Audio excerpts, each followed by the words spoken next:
Good morning, children. I hope you are all fine.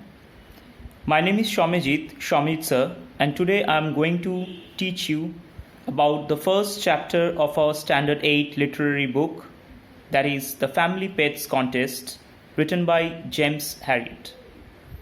Before we start the chapter, let us come to know about few details of the author. James Herriot was born in Sunderland, County Durham, England on October 3, 1916. In 1939, when James Herriot was 23 years old, he graduated from Glasgow Veterinary School.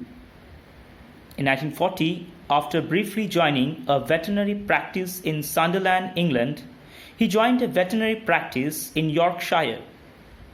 During his stay near the Yorkshire Dales in England, he set his novels. Through his stories, Herriot always shared the challenges of his job as well as the fulfillment and joy he gained working with the animals. Even this extract of the story is taken from one of his novels, Let Sleeping Vets Lie, where Herriot starts off on his own after passing from the veterinary school. The story begins with a short note that the author himself has been given a duty to judge a group of family pets contestants. In the story, the author is the narrator. All the contestants have drawn up in a wide circle on the turf which is located in an open field in Darrowby, Yorkshire, England. He had never seen such a variety of exotic pets. He was extremely surprised by the variety of creatures like dogs, cats, rabbits of innumerable sizes and colors.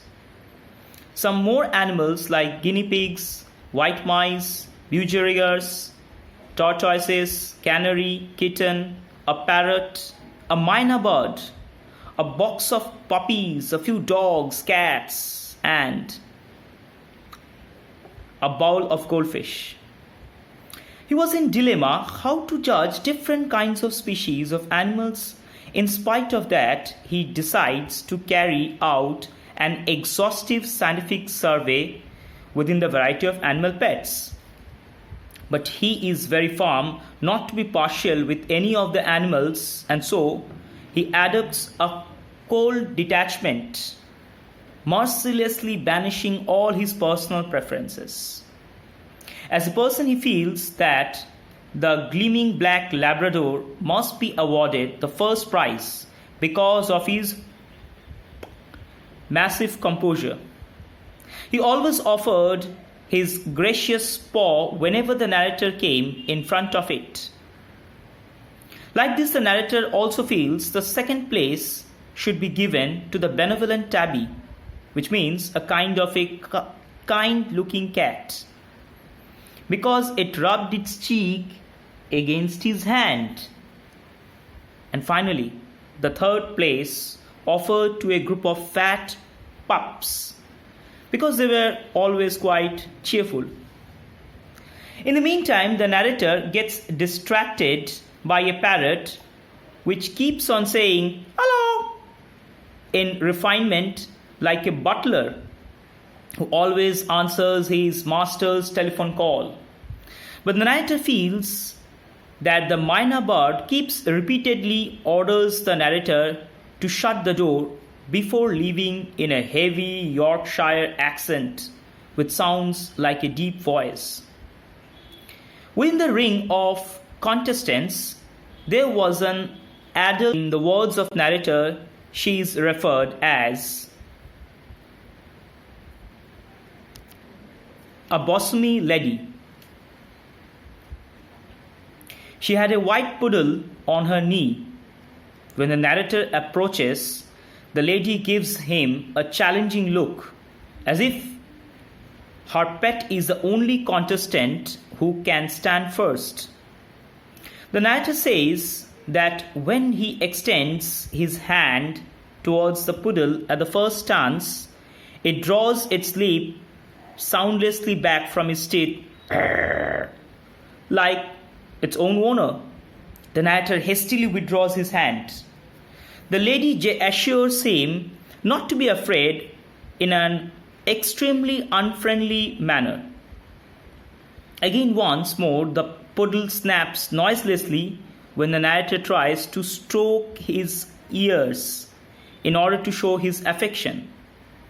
The narrator feels that the poodle is extremely ill-mannered in spite of its wealthy owner, who herself is an arrogant lady. And the mynah bird keeps repeatedly orders the narrator to shut the door in its heavy Yorkshire accent. After this, the narrator moves on to other contestants, where suddenly he observes a little boy with a goldfish. When the narrator asks him about the general behavioral habits of his pet, the little boy promptly answers every details of his fish, like its feeding, life history, habits.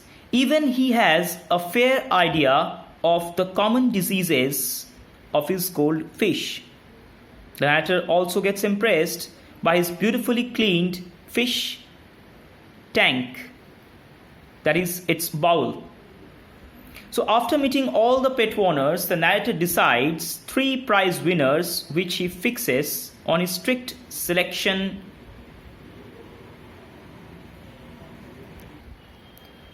of his scientific study. And with a loud, affable smile, finally the narrator declares the contestant winners.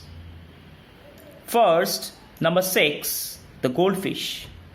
Second, number 15, the guinea pig. And the third, number 10, the white kitten. His announcement made the people dumb and tight-lipped silence. The expectant smile among the people were replaced with discontented muttering.